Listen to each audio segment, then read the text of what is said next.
Continuando con el programa de la Cátedra de Nefrología, en esta oportunidad abordaremos el tema infección de tracto urinario, evaluación, diagnóstico y tratamiento. Para poder abordar este tema, primeramente vamos a definir lo que es una infección urinaria, que se considera a la presencia y multiplicación de microorganismos patógenos, ya sean estos bacterianos, virales, micóticos, que van a invadir los diferentes tejidos adyacentes que forman parte del aparato urinario, que incluye, que puede ser estos, ambos riñones, la pelvis, uréteres, vejiga, uretra, próstata. Antes de desarrollar el tema, vamos a recordar algunos términos y definiciones que son importantes para que se pueda entender mejor. Empezamos con el término de bacteriuria. La bacteriuria es la presencia de bacterias en la orina cuando en condiciones normales no debería encontrarse estas en la orina. Tenemos lo que es la bacteriuria significativa. ¿Qué significa esto? La presencia o el aislamiento de más de 100.000 unidades formadoras de colonias por mililitro de un patógeno en una muestra de orina tomada al azar en la mitad de la micción. El siguiente término, piuria, que es la presencia de leucocitos o piocitos en orina, más de 10 leucocitos por milímetro cúbico en una muestra no fija. La bacteriuria asintomática, una vez que ya hemos definido el término de bacteriuria, sabemos que la presencia de bacterias, tenemos dos escenarios. Primeramente, la bacteriuria asintomática, que es la presencia de más de 100.000 unidades formadoras de colonias, pero en ausencia de síntomas urinarios. Y por el otro lado tenemos la bacteriuria sintomática, que es la misma presencia o identificación de bacterias, pero asociado a un síndrome miccional, quiere decir un paciente con síntomas, ya sean estos disuria, polaquiuria, dolor lumbar. Esto es muy importante a la hora de realizar el tratamiento, puesto que no todas las bacteriurias van a recibir tratamiento antibiótico. Síndrome miccional es el conjunto de síntomas relacionados con el aparato urinario. Tenemos las infecciones de vías urinarias complicadas y las no complicadas. Las complicadas son aquellas infecciones que se asocian con factores que aumentan la probabilidad de ingreso o de las bacterias y reducen la eficacia del tratamiento, como por ejemplo se considera una infección urinaria complicada un paciente portador de sonda, un paciente varón, ya puesto que la infección urinaria es más frecuente en mujeres. Entonces, si nosotros nos encontramos ante un paciente varón con infección urinaria, de inicio se considera complicada. También aquellos pacientes que tengan factores de comorbilidad, como por ejemplo diabetes, pacientes inmunosuprimidos, embarazadas, niños. Infecciones urinarias no complicadas. Se aplica a aquellas infección que afecta a un paciente sin comorbilidad sano, con vías urinarias normales desde el punto de vista estructural y funcional. También tenemos el término de infección urinaria alta y baja, esto tomando en cuenta el nivel de afectación. Las infecciones urinarias altas es la presencia de síntomas urinarios que afectan principalmente a lo que es el parénquima renal. Las infecciones urinarias bajas son colonizaciones que afectan a lo que es uretra, vejiga y nos dan síntomas urinarios bajos, generalmente sin síntomas generales, como fiebre, dolor lumbar. Continuamos con las definiciones. Tenemos primera infección, que es la que se produce en un individuo que nunca ha experimentado una infección urinaria previa. Estos dos términos son muy importantes, la infección urinaria recurrente y la reinfección, puesto que la mayoría de la consulta a la cual nosotros vamos a enfrentarnos no son infecciones urinarias recurrentes, que son las que se producen después de la resolución exitosa de una infección. La característica, como se ve en la diapositiva, la va a producir un mismo organismo, o sea, un mismo agente patógeno, y aparece hasta 3 semanas después de haberse dado el tratamiento. La reinfección, cuya característica principal es que es la aparición de una nueva infección, pero por otro germen, por otro microorganismo diferente al de la infección previa, y esta aparece después de 7 a 10 días de haber iniciado tratamiento. Ahora, empezamos con lo que es epidemiología. Entonces, se estima que a nivel mundial ocurren al menos 150 millones de casos de infecciones urinarias por año. En Estados Unidos se tiene alrededor de 7 millones de consultas registradas. Entonces, como pueden ver, es un importante número de pacientes que cursan con esa patología y por ende un importante número de pacientes que van a acudir a la consulta externa. Afectan mayoritariamente a mujeres, a una relación, según algunos autores, de 10 a 1, quiere decir 10 mujeres versus un varón, y según otra literatura puede ser hasta de 30 veces a 1. Es por eso que, como indicábamos anteriormente, si nos encontramos ante un paciente varón con infección urinaria, esta de inicio se considera complicada. ¿Por qué? Porque no es muy frecuente. ¿Qué ocurre en el sexo masculino? Entre un 20 y 30% de las mujeres experimentan un episodio de infección urinaria baja a lo largo de su vida. Y un 25 a 30% de las mujeres que han padecido un episodio agudo desarrollan infecciones recurrentes, lo que les indicaba más de 3 episodios de infecciones urinarias al año. Otro aspecto importante, también se presenta en un 8% en los niños y en pacientes portadores de sonda vesical a permanencia puede presentarse entre un 10 a un 15%. Ocupan el segundo lugar de la consulta externa. Ya comunicábamos un 1 a 2% desde los 5 a 18 años, en jóvenes menor de 5% al año, ancianos aumenta un 20%, gestantes 2 a 6%, tomando en cuenta que el 60% van a desarrollar una ITU, ya, y un tercio de estas puede desarrollar una pielonefritis. Hasta un 10% de mujeres experimenta un episodio de infección de vías urinarias en un año, ¿ya? Y la incidencia máxima se da en mujeres jóvenes y sexualmente activas. Hablamos de la patogenia. Las infecciones urinarias son resultado de un patógeno urinario.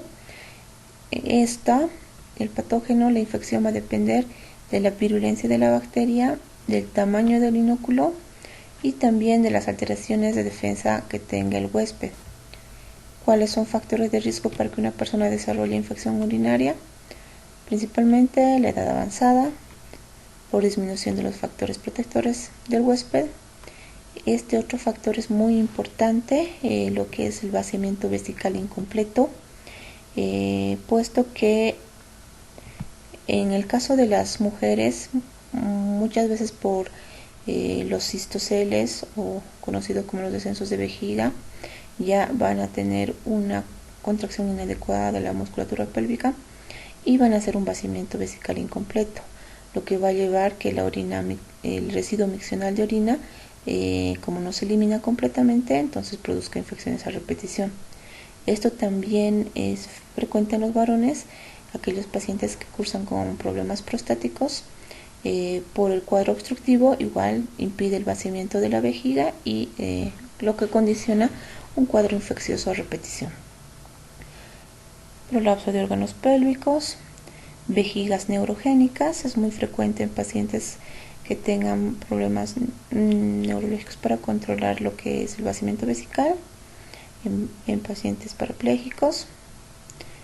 Son infecciones urinarias de difícil tratamiento.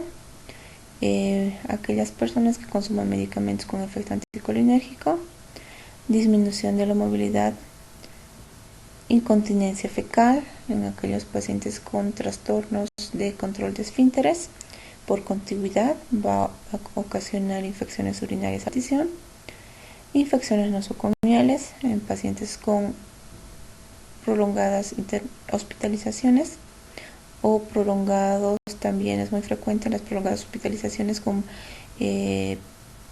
presencia de sondaje vesical prolongado, cateterización de urinarias, lo que indicaba,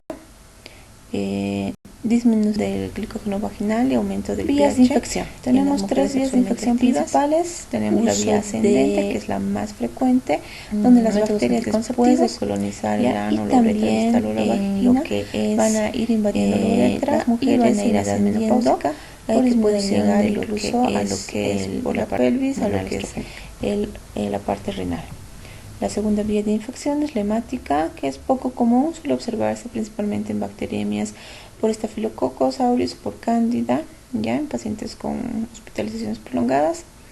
La vía linfática, la transmisión desde órganos adyacentes, también es poco usual. De las tres vías de infección, la más frecuente es la vía ascendente. En cuanto a la fisiopatología, un paciente que curse con factores predisponentes como los que hemos mencionado, ya sea edad avanzada, presencia de cateterismo vesical, presencia de alguna malformación congénita estructural o cuadros de paraplegia, vejiga neurogénica, entonces van a condicionar que pueda desarrollar infecciones urinarias. Esto va a depender del agente causal, que hemos dicho puede ser bacteriano, viral, micótico. Hemos tomado en cuenta las alteraciones estructurales y funcionales y va a tomar en cuenta lo que es la parte de los factores protectores del huésped. Esto a consecuencia de los tres, entonces se van a desarrollar las infecciones urinarias, siendo las vías de diseminación ascendentes, la principal y la segunda la hemática. Hablando de lo que es la etiología, entonces los microorganismos patógenos, la mayoría de las infecciones urinarias es producida por anaerobios facultativos, que en general proceden de la flora intestinal. La E. coli es la causa más común de infección urinaria en un 90%, pero puede existir otros gérmenes. 80% de las infecciones son adquiridas en la comunidad, 50% son intrahospitalarias. En otros gérmenes que pueden producir una infección urinaria son el Staphylococcus epidermidis, Candida albicans, Proteus vulgaris, Klebsiella, Enterobacter fecalis, Citobacter, Pseudomonas, Epidermidis, Gardnerella vaginalis, Mycoplasma, Ureaplasma. Pero hemos indicado que la principal bacteria causante de infección urinaria es la Escherichia coli. Entonces, repetimos, pueden ser bacilos gram negativos, pueden ser cocos gram negativos, cocos gram positivos u otros. Entre los gram negativos, principalmente la E. coli en un 90% de los casos, seguidos por Klebsiella, Citrobacter, Proteus, Ceratia, Enterobacter. En cocos gram negativos, Neisseria gonorrea, en los cuadros de ETS fundamentalmente. Cocos gram positivos, enterococos, streptococos, el grupo D, B, Staphylococcus aureus, Staphylococcus epidermidis. Otros, clamidia, trachomatis, herpes, cándida. Entonces, 90% de coli, Proteus 3 a 9% y Klebsiella 2 a 8%. Clasificación. Las infecciones urinarias tienen múltiples clasificaciones, ¿ya? Vamos a desarrollar las más importantes. Primeramente, según el agente etiológico, puede ser infecciones urinarias bacterianas, micobacterianas, micóticas. Según su localización, que es la clasificación más usualmente conocida, la dividimos en infecciones urinarias altas e infecciones urinarias bajas, tomando en cuenta el órgano afectado. Entonces, las altas, la pielonefritis aguda y crónica, que afecta a lo que es el riñón como tal, la infección urinarias bajas, que incluyen cistitis, prostatitis, uretritis, epididimitis. Según su complejidad, que es la última clasificación actualmente más utilizada, las clasifica en no complicada y complicada y hace un acápite especial a lo que es la bacteriuria asintomática que hemos nombrado anteriormente. ¿Esto por qué? Porque, como indicábamos, no todas las bacteriurias se van a tratar. Normalmente, cuando nos encontramos ante un paciente con un examen de orina infeccioso con presencia de bacterias, Entonces cometemos ese error de tratar de medicar a todo paciente sin importar la parte de la clínica. Entonces esta parte de la bacteriuria asintomática es importante porque si el paciente no tiene síntomas, no debería realizarse un tratamiento antibiótico como tal, a excepción de casos como por ejemplo un paciente inmunosuprimido, una paciente embarazada, un paciente niño o un paciente con un factor de riesgo. Caso contrario, si el paciente tiene bacteriuria y no tiene ningún síntoma, no debería tratarse.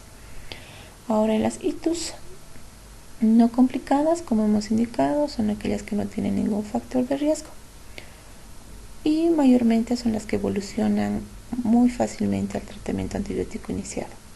Las infecciones urinarias complicadas incluyen el sexo masculino, pacientes mayores a 65 años, persistencia de síntomas por más de 7 días, presencia de un catéter urinario, instrumentación reciente de la vía urinaria, niños, paciente trasplantado renal, alteraciones anatómicas del tracto urinario, alteraciones funcionales, uso reciente de antibióticos, infecciones nosocomiales, embarazo, diabetes, inmunosupresión. Todas estas son infecciones urinarias complicadas que muchas veces van a ser, no van a dar una respuesta tan fácil al tratamiento antibiótico iniciado. Y por su recurrencia, lo que indicábamos, se clasifican en una infección, reinfección y una recaída o una ITUS recurrente. Ahora vamos a lo que es el diagnóstico. Para nosotros llegar al diagnóstico de una infección urinaria, tenemos dos principales pilares, que son la parte del diagnóstico clínico y el laboratorial. Para yo llegar al diagnóstico tengo que contar con los dos, no solamente con uno. En cuanto a la parte clínica, tenemos lo que es la sintomatología urinaria, el síndrome miccional, que incluye disuria, que es el dolor a la micción, poliaquiuria, aumento del número de micciones al día, tenesmo vesical, la urgencia miccional, ¿ya?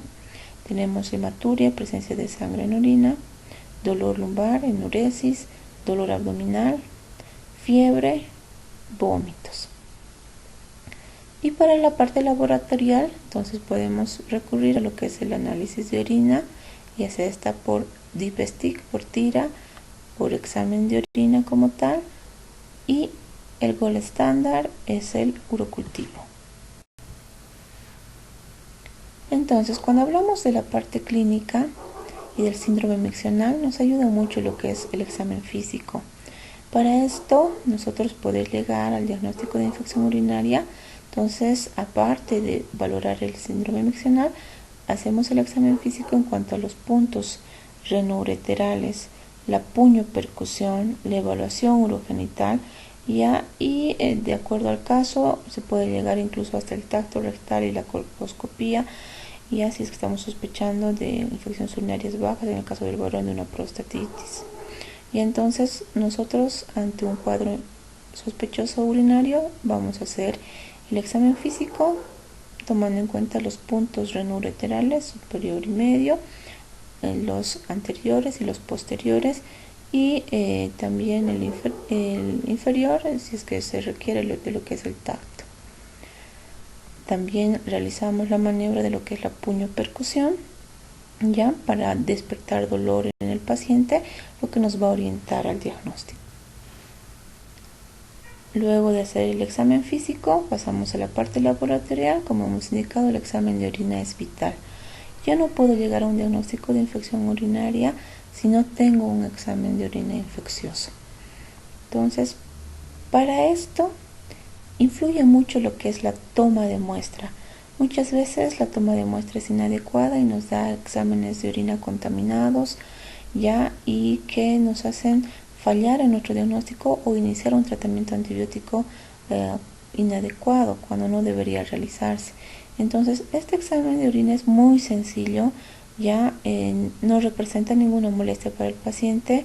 Para el examen de orina simple se prefiere la primera orina de la mañana porque es la más concentrada y tiene mejor sedimento para los estudios microscópicos. Esta es la ideal, pero si se trata de un caso urgente, entonces podemos tomarlo en cualquier momento del día.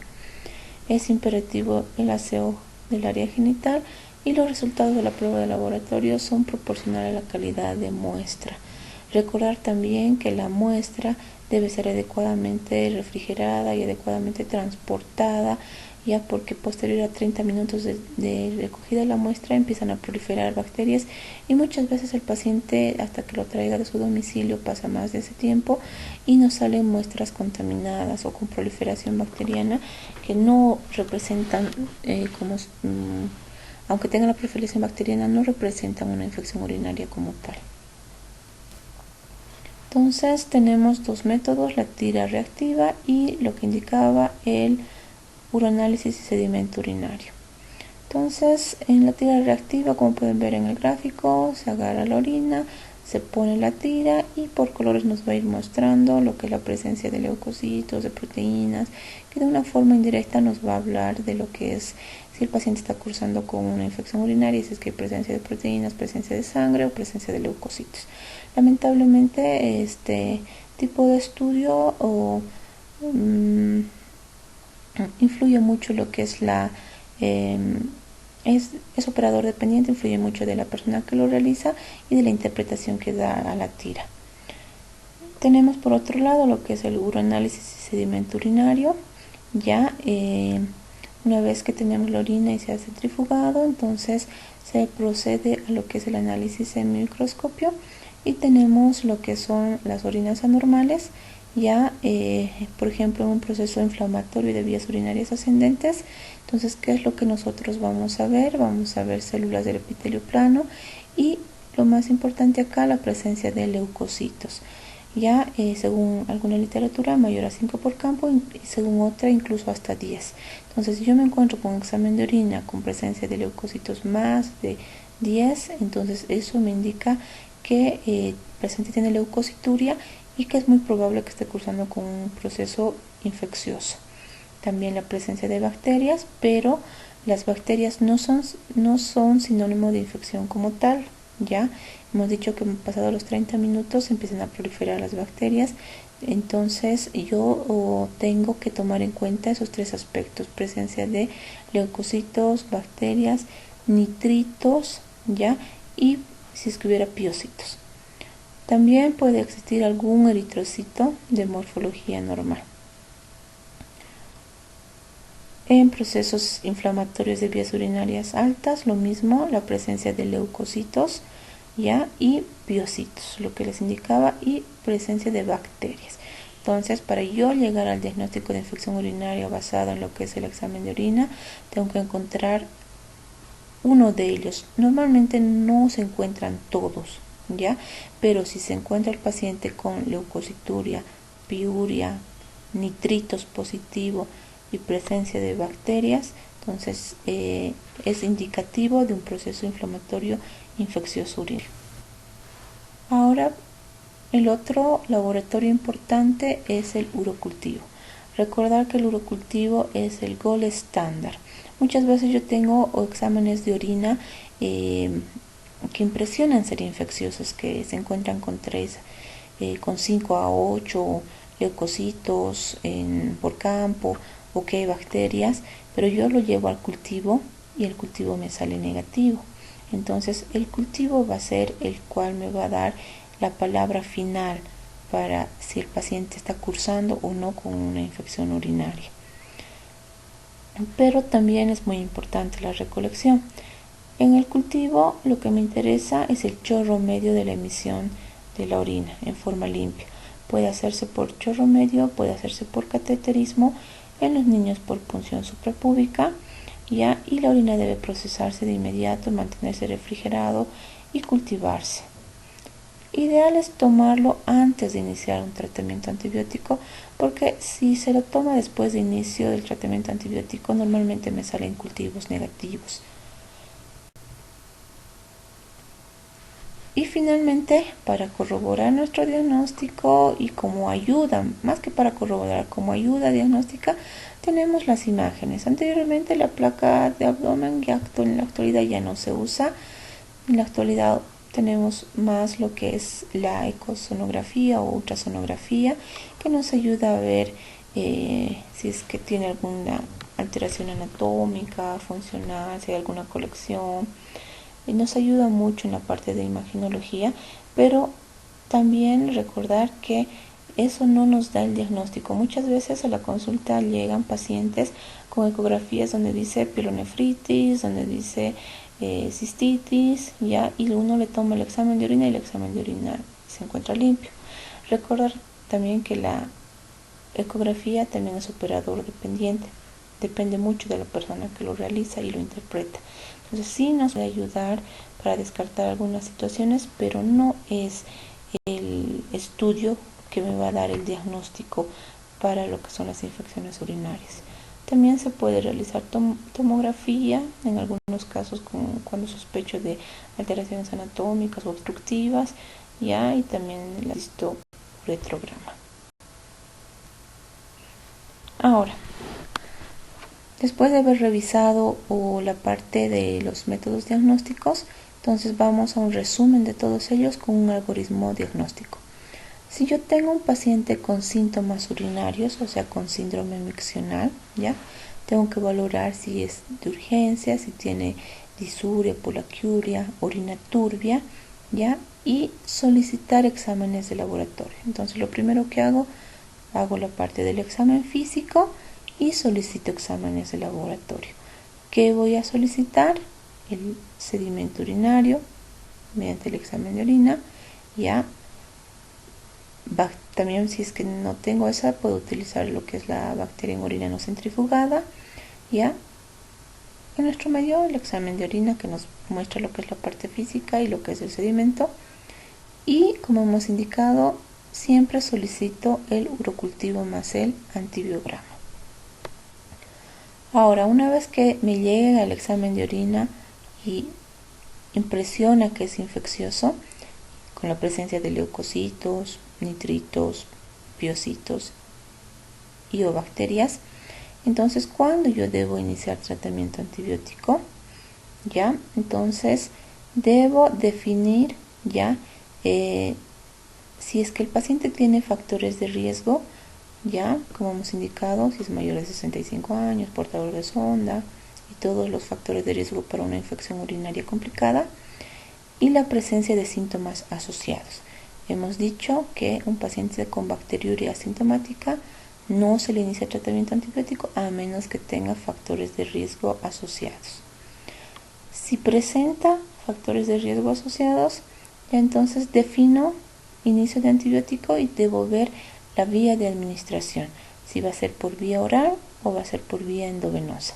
Para esto vuelvo a la clínica para ver si el paciente tiene fiebre importante, si tiene dolor lumbar, si tienen signos de toxicidad, náusea, vómito. Recordar que si un paciente está con signos de toxicidad y náusea y vómito, no le puedo iniciar tratamiento antibiótico vía oral porque por lógica lo va a vomitar. Entonces, en estos casos tendrá que ser por vía endovenosa. Entonces, si es que el paciente no tiene síntomas de gravedad y estoy sospechando de una infección urinaria alta, entonces iniciaré un tratamiento, un tratamiento antibiótico vía oral de 3 a 7 días. Recordar que ningún tratamiento antibiótico ya es menor a esa cantidad de días, ideal 5 días. Considerar terapia cortada, ¿ya? Y considerar si es que es primoinfección. Si es la primera infección que cursa este paciente, entonces podré darle una terapia cortada, pero si es una infección recurrente, entonces lógicamente no podré darle una terapia cortada. Ahora, si es que el paciente tiene síntomas sistémicos y signos de toxicidad, estoy sospechando de una infección urinaria alta, el tratamiento tendrá que ser endovenoso de 10 a 14 días. Para seleccionar el antibiótico, nuevamente veo si tiene factores de riesgo. Si no tiene factores de riesgo, entonces puedo iniciar una terapia hasta esperar el cultivo. El cultivo tarda aproximadamente 3 días, pero yo no lo puedo tener al paciente 3 días sin tratamiento. Entonces yo le inicio un tratamiento antibiótico de acuerdo a la gravedad de los síntomas y espero el cultivo. Si el cultivo me sale que el antibiótico que estoy utilizando es sensible, entonces yo mantengo el tratamiento hasta completar la cantidad de días. Ahora si me sale que es resistente, entonces modifico el tratamiento y luego lo modifico según el antibiograma y por el tiempo necesario. La interpretación del urocultivo es importante. Hemos dicho que el cultivo es el gold estándar, entonces se considera un urocultivo positivo la presencia de más de 100.000 unidades formadoras de colonias, pero esto va a variar dependiendo del método. Si el cultivo se ha tomado por punción suprapúbica, entonces cualquier crecimiento de bacilos se considera positivo. Si se ha tomado por cateterismo vesical, entonces se puede considerar mayor a 50.000 positivo. De 10 a 50.000 nos queda una duda, puede ser probable, hay que ver la parte clínica, y menor a 10.000 es poco probable. Y si se ha tomado en mitad de micción, entonces mayor a 100.000 es una infección muy probable, de 10.000 a 100.000 es dudoso y menor a 10.000 es poco probable. ¿Cuáles son los criterios de hospitalización? Para que yo interne a ese paciente y no pueda darle tratamiento ambulatorio. Entonces, una infección urinaria febril con compromiso severo del estado general. Si yo veo un paciente que está con compromiso severo, con síndrome tóxico infeccioso, no lo voy a despachar a su domicilio porque no va a poder cumplir el tratamiento antibiótico. Pacientes con pielonefritis, que son infecciones del tracto urinario alto, ya incapacidad para mantener la hidratación bioral, toma de fármaco, pacientes con comorbilidades descompensados, diabéticos descompensados, hipertensos descompensados, falla al tratamiento ambulatorio, aquellos pacientes que me estén cursando con infección urinaria además de una falla renal aguda con deterioro de la función renal, pacientes con abscesos perirenales, con sepsis de origen urinario o clínica de abdomen agudo. Entonces todos estos pacientes deben ser hospitalizados para manejo antibiótico endovenoso durante su hospitalización. Pasando ya a lo que es el tratamiento. El tratamiento va a depender de la gravedad de la infección y de la localización de la infección. Si tenemos infecciones urinarias bajas, ya las clasificamos si es que son cistitis agudas no complicadas o recurrentes, ya, y también si es que se presenta en varón o en mujer. Nuestro criterio diagnóstico va a ser el examen de orina más síntomas y lo que son los cultivos. Entonces ya hemos hablado de los principales patógenos que no varían casi en ellos, ya, y pasamos a las terapias de primera línea. Las terapias de primera línea en una cistitis aguda no complicada tenemos la nitrofurantoína, podemos usar cefalosporina de primera generación, podemos usar trimetoprim más sulfamethoxazol, el famoso cotrimoxazol, podemos usar fluoroquinolonas, ciprofloxacino, norfloxacino o amoxicilina más ácido clavulánico. Nos indica una terapia mínima de 3 días, ideal 5. Ya recordar también que las quinolonas, el uso de quinolonas actualmente tiene un poco de controversia debido a la automedicación y la resistencia bacteriana que se está viendo en los últimos años ante las infecciones urinarias. Entonces se recomienda ser usadas en áreas donde no haya resistencia.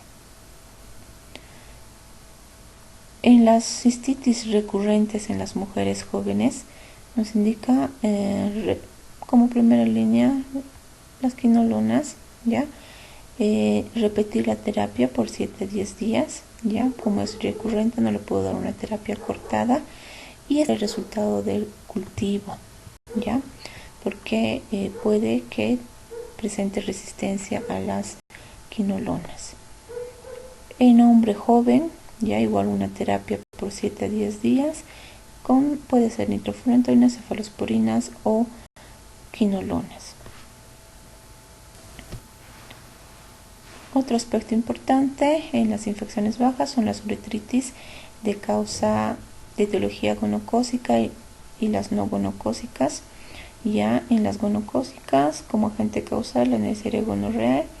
En las no gonocócicas puede ser por clamidia trachomatis, uroplasma ureolyticum o Gardnerella vaginalis. Entonces, en la clínica, aparte de la disuria, vamos a encontrar secreción uretral y prurito. El tratamiento en estos dos tipos de uretritis es en la gonocócica con penicilina procáinica, y puede asociarse bien amoxicilina, ¿ya? Y en la no gonocócica podemos usar doxiciclina, metronidazol. En el tratamiento de las infecciones urinarias altas, en las pielonefritis, igual las clasificamos en complicada, aguda, crónica y no complicada. Tenemos que, como en todas las infecciones urinarias, solicitar el urocultivo, ¿ya? Y el tratamiento es endovenoso, de terapia de 14 días. Luego se puede pasar a vía oral y se puede utilizar profilaxis. Ya podemos usar quinolonas, podemos usar por vía parenteral cefalosporinas, podemos utilizar también lo que son aminoglucósidos como la micacina y la gentamicina, ya. Y tenemos aquí las dosis. Tenemos tratamiento oral en casos leves y moderados, ciprofloxacino 500 a 750 miligramos 2 veces al día, tratamiento como hemos indicado hasta 7 a 10 días, incluso puede llegar hasta 21 días. El levofloxacino de 250 a 500 miligramos una vez al día. Alternativas va a depender del cultivo. Podemos utilizar cefalosporinas como la cepodoxima, también el trimetrosulfametoxazol en dosis de 800-160 miligramos 2 veces al día por 14 días, o el amoxiclavulánico que viene de 500-125 3 veces al día. Entonces, todo o respaldado con cultivo. Si son infecciones urinarias complicadas, ya el tratamiento va a ser por vía endovenosa. En una bacteriuria asintomática, hemos dicho que en el embarazo sí se trata, pero en el embarazo tenemos que tener mucho cuidado porque hay medicaciones que son teratogénicas o que afectan al desarrollo del bebé.